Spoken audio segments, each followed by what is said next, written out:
लांजा शहरात महाविकास आघाडी आणि महायुतीमध्ये निवडणूक होत असतानाच लांजा कुवे संघटन ही तिसरी आघाडी आता निर्माण झाल्याने लांजा नगरपंचायत निवडणुकीला रंग चढला आहे। लांजा कुवे संघटन कार्यालयाचे उद्घाटन विमान निशाणे मिळाल्यानंतर आज करण्यात आले।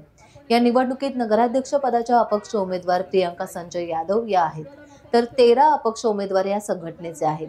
नगराध्यक्ष पदाच्या उमेदवार प्रियंका यादव या उच्च शिक्षित असून त्यांना वाढता पाठिंबा लांजा कुवे गावात मिळत आहे।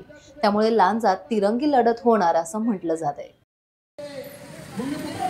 उमेदवार अपक्षामध्ये निघणार आहे आणि त्यासाठी या प्रचार कार्यालयाचं आपण भव्य असं उद्घाटन ते आज आपण प्रमुख लांजातील सर्व मानकऱ्यांचे असते आपण आज इथे करणार आहोत।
लांजा कुवे संघटनाचा लांजा कुवे संघटनाचा लांजा कुवे संघटनाचा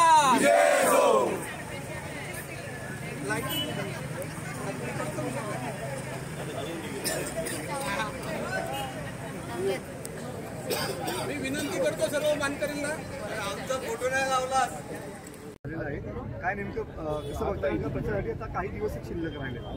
महायुतीमध्ये आम्हाला सन्मानपूर्वक जागा न मिळाल्यामुळे आम्ही लांजा कुवे अपक्ष संघटन म्हणून आम्ही उभे राहिलेलो आहोत। मी नगराध्यक्ष पदासाठी आणि माझे 13 उमेदवार हे काल आम्हाला निशाणी मिळाली आहे। माझं हेलिकॉप्टर आहे, बाकीच्यांचा फुटबॉल नारळ हे चिन्ह मिळाल्यामुळे आता आज आम्ही प्रचार कार्याचा शुभारंभ करत आहोत। तुमचं पक्ष चिन्ह नेमकं तुमचं काय असणार आहे? आव्हान नेमकं काय असेल? आव्हान नेमकं कोणाला असणार आहे? एक कोणासमोर काय वाटतं तुम्हाला? लढत काटेकी टक्कर असेल का? एक मिनिट आमचं पक्ष चिन्ह आहे हेलिकॉप्टर आणि हेलिकॉप्टर हे नक्कीच लांजाचा विकासाचं हेलिकॉप्टर उडान घेणार आहे आणि महाविकास आघाडी आणि महायुती पुढे आमचं हे आव्हान तगडच आहे।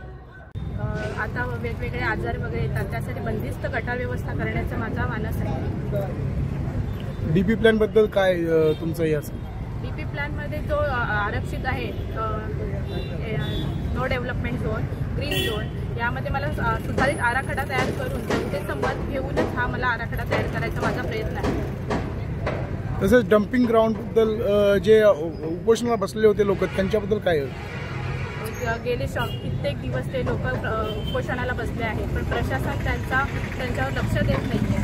पण त्या लोकांनाही न्याय मिळाला पाहिजे, हा मला त्याचं मनापासून त्यांची व्यथा मला समजून घ्यायची आहे आणि त्यांना मार्ग मोकळा करून त्यांना डम्पिंग ग्राउंडचा योग्य ठिकाणी व्हावा यासाठी मी प्रयत्न केले। तरी किती उमेदवार तुमचे निवडून येतील? आमचे 13ही उमेदवार आणि नगराध्यक्ष आम्ही निवडून येणारच आहोत।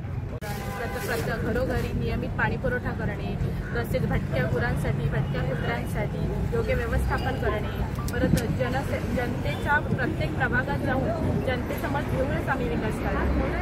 परत आपलं क्रीडा संकुलासाठी इंडोर लहान मुलांसाठी जे गार्डन किंवा क्रीडांगण हे माझा बनवण्याचा प्रयत्न आहे आणि वेगवेगळे टाइम्स डिजिटलला लाईक करा, सबस्क्राईब करा, शेअर करा आणि बेल आयकॉन दाबायला विसरू नका. पाहत रहा टाइम्स डिजिटल.